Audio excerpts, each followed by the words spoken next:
Bonjour à toutes et à tous et bienvenue sur Grand Lille TV. Merci surtout d'être en notre compagnie en cette matinée du lundi 26 mars. Il est tout juste 8h30. Voici sans plus attendre le meilleur de l'actualité de la métropole lilloise aujourd'hui en direct, en images et en 7 minutes.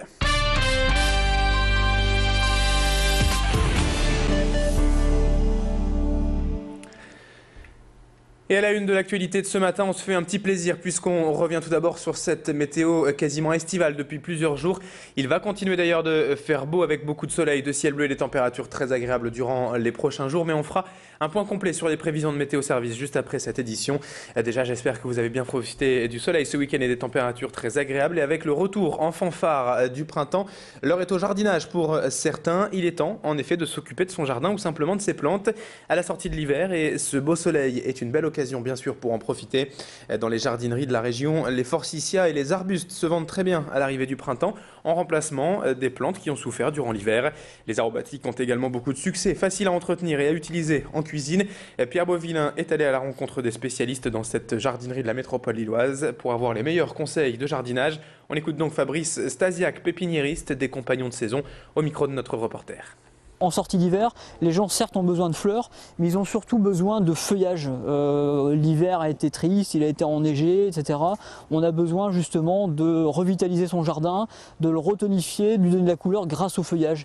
Et en sortie d'hiver, forcément les persistants ont des feuilles, donc c'est ce qui va attirer le plus les clients. Dans chaque cani, il y a quasiment aujourd'hui un arbuste à feuillage persistant qui domine, au profit du caduc qui est encore endormi, sauf pour ceux qui sont bien entendu en fleurs.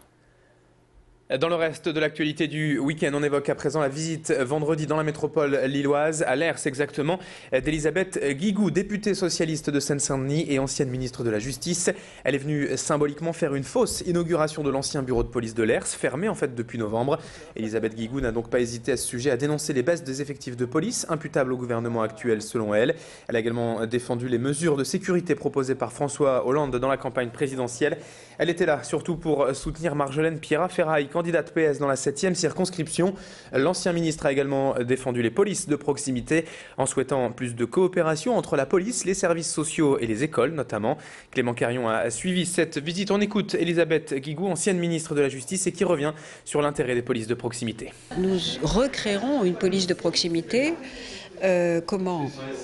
D'abord en recréant des postes, parce que 12 000 postes de policiers et de gendarmes ont été supprimés.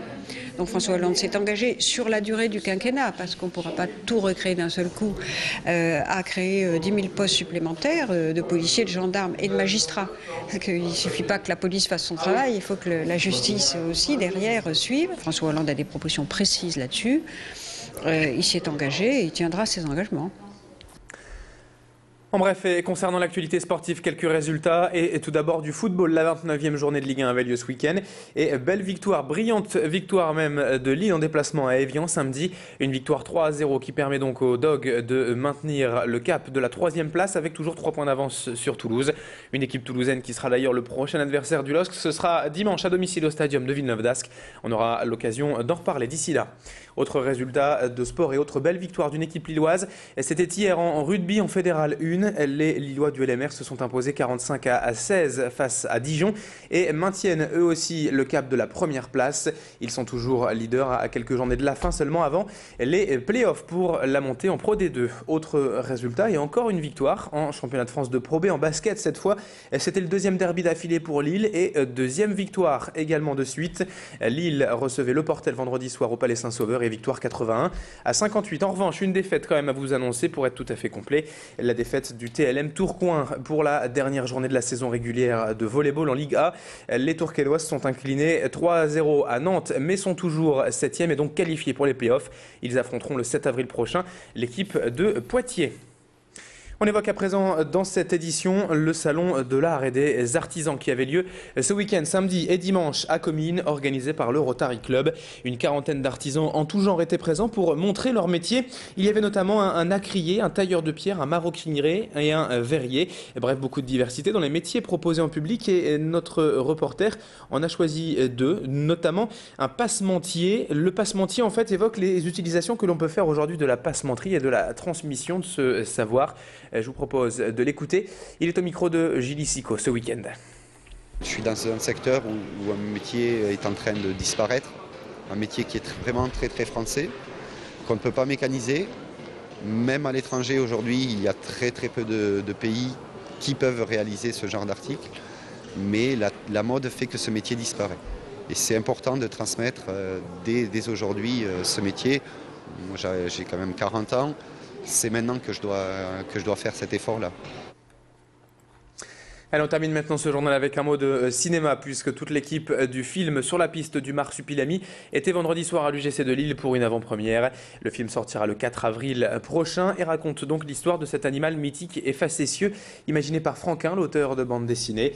Alain Chabat en est le réalisateur et plusieurs autres stars françaises sont à l'affiche, notamment Fred Testo, qui était donc au micro de Julie Sicot pour évoquer son envie de travailler avec le réalisateur. Moi, j'ai dit oui tout de suite. Il m'a dit ouais, il faut lire quand même le scénario. J'ai dit bah non, mais c'est bon. Et du coup, on a lu, mais je crois qu'on était tous, je ne veux pas parler à votre place, on est très très flattés, très honorés de travailler avec un grand homme comme ça. Moi, je le connaissais pas. Je l'avais rencontré sur Kaamelott vite fait. On avait tourné 2 jours, je le connaissais pas. J'étais restée dans le culte, Alain Chabat, l'idole, tout ça. Et mon agent m'appelle et me dit Alain Chabat, Marsupilami. Enfin, il a même pas eu le temps de finir. Et j'ai dit bah oui, tout de suite. Et vous? Je vous assure que ça s'est passé exactement de la même manière. Et c'est la fin de ce journal, 8h36 sur Grand Lille TV, à suivre la météo et l'infotrafic.